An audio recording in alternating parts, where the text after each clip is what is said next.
351-р анги. Дуусгах цаг боллоо. Чүфэн түүнийг гиндүүлж дайрсан болоод ч тэр хэдэн 10 метр шидэгдснийхэн дараа л тэр хариу үйлдэл хийж түргхэн гэгч нь бие эргэлдүүлэн газар бууж тэнцвэрээ олоод Чүфэний цохилтыг бодов. Байж боломгүй юм. Тэр гэмтэл авалгүйгээр намайг цохиж чадчихвэн гэж үү? Жэцэмминий хүүхэн хараа нь өөрийн ирэхгүй чэжэрлээ. Өргөст хуйгаа өмсчихсэн байхдаа тэр анх удаа л ийм байдалтай тулгарч байна. Өмнө нь тэр парафаунд төвшөнд байхдаа Тэнгэрийн төвшний хүнтэй тулалдахад ч ийм зүйл болж байгаагүй юм. Дээрээс нь Чүфэн анх өргөст хуйгийг гараараа цогох үедээ бэртэл аваагүй нь түүний төсөөлж байснаас тэс өөр зүйл болсон юм. Гайхалтай. Чүфэний биеийг бүргсэн манант хуйг Жэцэмминий өргөст хуйгнаас тэсөөр юм. Дайралт буцаах чадваргүй ч гэлээ юу ч тэр манант хуйгийг нэвтэлж чадахгүй мэт мэдрэмж төрүүлж байна. Тэр яг юу вэ? Өмнө нь өргөст хуйгийг ялсан техник нь юм байх та. Арай Чүфэн ч бас элит зэвсэгтэй юм болов? Шүү Зонгю цэнхэр нөмрөгт ертөнц бүтээгч юм болохоор Чүфэний өөрчлөлтийг ажиглаж байхдаа хар яст мэлхийн хуйгийг хараад гүн цочролд орсон юм. Үгүй, Чүфэний өмнө нь хэрэгэлсэн техникээс өөр байна. Өмнө нь Чүфэний хийсэн тулааны техник юугч сүрүүлж ямар ч хамгаалтыг устгах чадaltaй санагдсан. Харин энэ техник нь эсрэгээрээ мөртлөө адилхан дийлдэшгүй мэт мэдрэмж төрүүлж байна. Тэр төгс хамгаалтаар бие бүрхээд Жэцэмин рүү дайрч байна. Би Чүфэн энэ техникийг өмнө нь хэрэглэж байхыг огт хараагүй. Гүбоч бас гүн цочролд орон хэллээ. Чүфэнийг мэдэх тусам тэдний хүчний зөрүү улмал холдсоор байв. Үгүй, энэ бол тулааны техникч биш, элит зэвсэгч биш. Яг энэ үед хөгшин хоолой Шүү Зонгю Гүбо хоёрын чихэнд сонсогдлоо. Хойш эргэж харвал ертөнцийн сүнсний цэнхэр нөмрөгтэй хөгшин зогсож байсан юм. Тэр бол ертөнцийн сүнс бүлгэмийн менежер Настан. Настан гонсон. Чүфэний арга тулааны техникч биш, элит зэвсэгч биш юм бол яг юу юм бэ? Гэж Шүү Зонгю Гүбо хоёр шивнэн асуув. Бусад хүмүүс тэдний яриаг сонсохгүй гэдгээс тэд эмээж байсан юм. Нууц техник. Нууц техник ээ? Тийм ээ. Нууц техник бол асар хүчрхэг ер бусын техник. Хүч чадлаараа бол 9-р зэрэглэлийн тулааны техникээс ч хүчтэй. Энэ ертөнц дээрх жинхэнэ ер бусын техник гэж хэлж болно. Ер бусын зүйл 9 нутагт тэвийн ганц Азурэ нутагт л гарч ирсэн. 1000 жилийн өмнө 9 нутагт тэвийг дөргөөж явсан Азурэ дараагон Зэнрэн хүртэл ер бусын нууц техниктэй байсан. Түүнийг мэдсэн ертөнцийн сүнс бүлгэмийн Ахмад хүртэл нууцаар Азурэ нутагт нэвтэрч нууц техникийн гарал үүслийг судалсан боловч юу ч олоогүй. Эцэст нь тэр ганц л дүгнэлтэнд хүрсэн. Ямар дүгнэлт? Домогт өгүүлсэн шиг нууц техникийг сурах боломжгүй. Зөвхөн өвлж авах боломжтой. Гэхдээ хүмүүс нууц техникийг сонгодоггүй. Харин нууц техник эзнээ сонгодог. Тиймээс Чүфэнийг ер бусын гэж хэлж болно. Учир нь тэр нууц техникийн зөвшөөрлийг авсан. Энэ хүүг манай ертөнцийн сүнс бүлгэм заавал хамгаалах ёстой.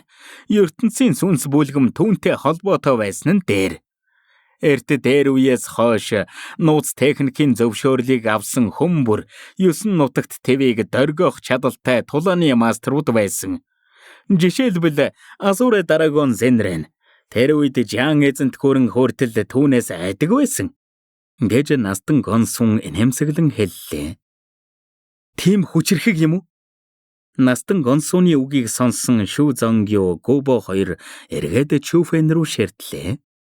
Тэд Чүфэний авьяас бэлгийг мэдээд бүр чихээр баярлав. Тэсрэлтэд салхин нудраг, шуурхан өшөглөлт. Шүү Зонгю тэр хэдийг ярилцаж байхад Чүфэн Жэцэммин хоёр тулалдсаар өөр нэг талбарт ирлээ. Жэцэммин ч байдаг бүхнээ шавхан Чүфэнтэй тулалдаж байлаа. Гэвч тэр 1-р зэрэглэлээс авахуулаад 6-р зэрэглэлийн ямар ч техник хийсэн Чүфэний хар яст мэлхийн хуйгийг нэвтэлж чадахгүй л байлаа. Чүфэн ч гэсэн ямар ч тулааны техник хэрэглэлгүй хар яст мэлхийн хуйгаар бие хучин биеийн хүчээр Жэцэмминтэй тулалдаж байв. Тэнгэр минь, Чүфэн ийм хүчрхэг юм уу? Ганц биеийн хүчээр л тэр Жэцэмминий дайралтуудыг хамгаалж байна. Тэрхүү инхэд хүн мөн үү? Гайхалтай, үнэхээр гайхалтай. Амьдралынхаа туршид анх удаага л залуу үеийнхэн дундаас ийм гайхалтай хүү харж байна. Гэхдээ яагаад Азурын нутгаас ийм хүчрхэг хүү төрдөг вүлээ? Азурын нутаг шиг азлагдмал газраас түүн шиг гоцсууд төрнө гэж байдаг аа? Өмнө нь Зантианы гарч ирж төв байсан. Харин одоо Чүфэн гарч ирээд бүр ч илүү өмнө тарж байна. Азурын нутаг арай мандах гэж байгаа юм биш үсттэй? 9 нутагт твийг дөргөх чадaltaй гоцсууднууд гүн нойрсож байсан нутгаас ахин төрх юм биш үсттэй? Өмнө нь хүмүүс Жэцэмминийг гарцаагүй ялна гэж бодож байсан ч Чүфэний хүч чадлыг харсныхаа дараа түүнийг ирээдүйд 9 нутгийг дөргөх нэгэн болно гэдэгт бүрэн итгэсэн юм. Зарим нь түүнээс болж Азурын нутаг сэргэн манданч гэж бодож байлаа. Тэр энэ маягаараа өсөж томрох юм бол ирээдүйд хэний ч доор орохгүй нь лавтай. Яагаад ийм зүйл болдог вүлээ? Энэ муу ингэхэд хүм мөн үү? Миний 6 дугаар зэрэглэлийн техникийг хүртэл хамгаалж чадаж байдаг. Зогсолтгүй тулалдсны дараа Жэцэмминий царайн цон хийж том хөлсний дуслуудад ухнаас нь унаж байлаа. Амьдралдаа анх удаа л тэр ийм хүчрхэг өрсөлдөгчтэй таарсан нь энэ юм. Жэцэммийн ёстойл гарах гарцгүй болсон байлаа. Хамгийн хүчрхэг тулааны техник нь хүртэл Чүфэнд нөлөөлөхгүй байхад өөр яаж тулалдах вүлээ дээ? Элит зэвсгээ ашиглахаас өөр аргагүй гэж үү? Гэхдээ элит зэвсгээ ашиглах юм бол Чүфэнийг л алдар цуутай болгох босуу. Жэцэмминийг бодолдоо автаж байхад Чүфэн сүнс мэт урд нь гарч ирлээ. Түүний уруул нь номрон инээмсэглээд ингэж хэлв. Дуусгах цаг боллоо. Үгээ хэлж дуусвуу үгүй юу? Хар яст мэлхийн хуягт бүрхэгдсэн нударга Жэцэмминий цээж рүү чиглүүлэн цоглоо. Муу шүү. Түүний үгийг сонссон Жэцэмминий царай нь ховирч зүрхэн төгшүүр давтаж нуруугаар нь хуйтан хөлс биеэр нь цовлаа. Чүфэний өмнө зогсохдоо тэр өмнө нь огт мэдэрч байгаагүй зүйлээ мэдэрсэн юм. Түүний өмнө зогсох залуухан хөө үнэхээр түүнийг ганц цохилтоор ялах юм шиг санагдсан юм. Лайк болон subscribe дарж биднийг дэмжээрэй. 352 дугаар анги. Гоо бүсгүүчүүд ирлээ. Хүчтэй цохилтын дараа энгийн давлгаа тархах үед Чүфэн байрнаасаа хөдөлсөнгүй. Харин Жэцэммийн тэсэлгүй шидэгдэн газар унлаа. Бум! Хүчтэй энергиэс болж цэнхэр өнгөц сүнсний тойрог хүртэл чичирхийллээ. Үүнтэй зэрэгцэн Жэцэммийн ч биеийн тасчин хуваагдаж байгаа мэт өвдөлт мэдэрч аманд нь бүлээн цус хорж байхыг анзаарлаа. Навшигч! Жэцэммийн цусаар бөөлжих юм бол нүүр хийх газаргүй болохоор хүчээр цусаа буцаан залгахдаа уур хилэнгээр дүүрсэн юм. Чүфэнд шахагдаж ийм байдалд орохдоо түүний толгойд Тэнгэрийн 1-р төвшний хүчээ ашиглаж Чүфэнийг ганц цохилтоор алах солиотой санаа орж ирсэн юм. Гэсэн ч тэдний тулааныг дэндүү олон маструуд хянаж байгаа болохоор бүх хүчээ ашигласан ч Чүфэнийг алж амжихгүй байх. Чүфэнийг нэг цохилтоор алж чадахгүй бол бүр мөсөн нүүр хийх газаргүй болно. Тэр Жангушанд амлсан амлалтаа зөрчих юм бол насаараа бусдын доог тохуу болно. Жэцэмминийг эргэлзэж байх зуур Чүфэн нүдэрэмхийн зуур урд нь ирээд хар яст мэлхийн хуягт хужигдсан гараараа ахин нэг цоглоо. Гэвч Чүфэний нудраг Жэцэмминд хүрэхээс өмнө тэдний дунд нэг хүн гарч ирэн Чүфэний бугуунаас чанга гихч нь атгаад авлаа. Энэ хавра! Яг энэ үед асар их тогшин энерги биеэр нь гүйж эсэргүүцэх аргагүй болов. Энэ бол Тэнгэрийн энерги. Тэнгэрийн энерги түүний биеийг хормын дотор бүрхэж хөдөлгөөнийг хорьсон юм. Гэхдээ Чүфэний дайралтыг зогсоосон даруйда гарын суллан Чүфэнийг эргүүлээд хэвийн байдалд нь оруулав. Чүфэн толгой өндийн харахта дундаж насны эр зогсож байгааг хараад гайхширв.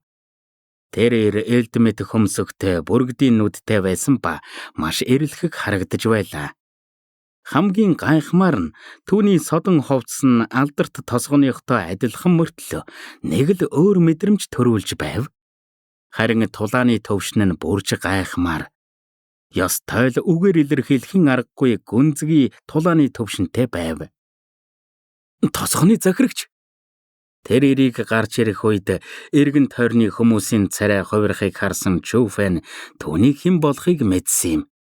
Тэр бол 9 нутгийн хамгийн хүчрхэг хүмүүсийн нэг болох алдарт тосгоны захирагч. Найзуудаа, нөхөрсөг тулаанаа хизээ болохоо мэддэг байх хэрэгтэй шүү. Намайг бодоод энэ тулаанаа дуусгавал яаж байна? Гэд алдарт тосгоны захирагч инээмсэглэн хэллээ. Алдарт тосгоны захирагчийн үгийг сонссон Жэцэммийн түүнд нүүр өгөн тулаанаа зогсов. Үнэн хэрэгтээ тэр Чүфэнд бэлб нүдүүлэхээс өмнө тулааныг дуусгахыг хүсэж байсан юм. Чүфэн ч хүмүүсийн нүдэн дээр Жэцэммийг шахалтанд оруулсан болохоор эсэргүүцэлгүй толгой дохив. Сүүн цуглаан эхлэх болж байна. Алсаас ирсэн найзууд минь дотгошорооч. Чүфэн Жэцэммийн хоёрын тулааныг зогсоосныхон дараа алдарт тосгоны захирагч инээмсэглэн хүмүүс рүү даллан хэлв. Хүмүүс ч баяр хөөр болон уулын оргил руу явцгаалаа. Захирагчаа. Яг энэ үед алдарт тосгоны настан алхан ирээд ингэж хэлв. Зантяны ирээгүй. Түүнд ирэх бодол байхгүй юм шиг байна. Оо. Түүний үгийг сонссон алдарт тосгоны захирагч үл ялэг гайхсан ч сүр бадруулсангүй. Тэгээд Чүфэн рүү инээмсэглэн ингэж хэллээ. Чүфэн, бидэнтэй хамт суух уу? Түүнийг үгээ хэлж дуусгах үед тэнд байсан хүн бүрийн л царай хувирсан юм. Ялангуяа Лиу Зизүн. Түүний Чүфэн рүү харах харцанд атаархал өс хонзон тодорч байлаа. Хүн бүрл сүүн цуглааны хамгийн тансаг суудлын талаар мэднэ. Тэр суудалд хамгийн чухал зочид уригдан суудаг. Харин залуу үеийнхнээс хамгийн шилдэг арвт нь л арвхан суудал бэлдсэн. Алдарт урилга авсан 8 гот суутан болон хязгааргүй газар доорх ордны шалгалтанд төрүүлсэн Гүбо Жангушан 2. Зантяны ирээгүй болохоор алдарт тосгоны захирагч Чүфэнийг тэр суудалд урьж байна. Гэхдээ тэр суудалд энгийн хүмүүс сууж болохгүй. Лиу Зизүн хүртэл тэнд суух эрхгүй. Тиймээс ч Чүфэн даруухан хариулав. Тэгж болохгүй байхаа. Энэ суудалд хамгийн хүндэт зочид суудаг. Гэхдээ чиний хүчийг бүгд харсан болохоор чамд энд суух эрх бий. Тиймээс Чүфэн нэрлэхэлгүй бидэнтэй цуг суугаач. Гэд алдарт тосгоны захирагч инээмсэглэн хэллээ. Тийм шүү Чүфэн, бидгийн нэрлэх явцгаая. Үүнтэй зэрэгцэн түүний эргэн тойронд байсан хүмүүс ч түүнийг ятгаж эхлэв. Чүфэний тулааны хүч хязгааргүй ирээдүйтэй гэдгийг бүгд харсан болохоор ихэнх нь Чүфэнийг хүндэт суудалд суух эрхтэй гэж бодож байсан юм. За тэгвэл нэр төрийн хэрэг. Гэд Чүфэн анхиж татгалцсангүй. Лиу Зизүний атаархлаар дүүрсэн нүдний өмнө тэр алдарт тосгоны захирагчийг Гүбо Жангушан Шу Зонгю нартай хамт даган явлаа. Удалгүй хүн бүр суудалдаа сууцгааж алдарт тосгоны захирагч нээлтийн үгээ хэлв. Алдарт тосгоны захирагчийг үгээ хэлж дуусгах үед хэнгэрэг хагарам улаан тэнгэрээс сонсогдов. Дээш өндийн харвал одод түгсэн шөнийн тэнгэрт авраг том олон өнгөт тогруу нисэж байлаа. Олон өнгөт тогруу бол цагаан толгойт бүргэдээс дутхааргүй хурдтай амтан. Цагаан толгойт бүргэдтэй харьцуулахад маш ховор байдаг учраас цагаан толгойт бүргэдээс хэд дахин үнэтэй байдаг.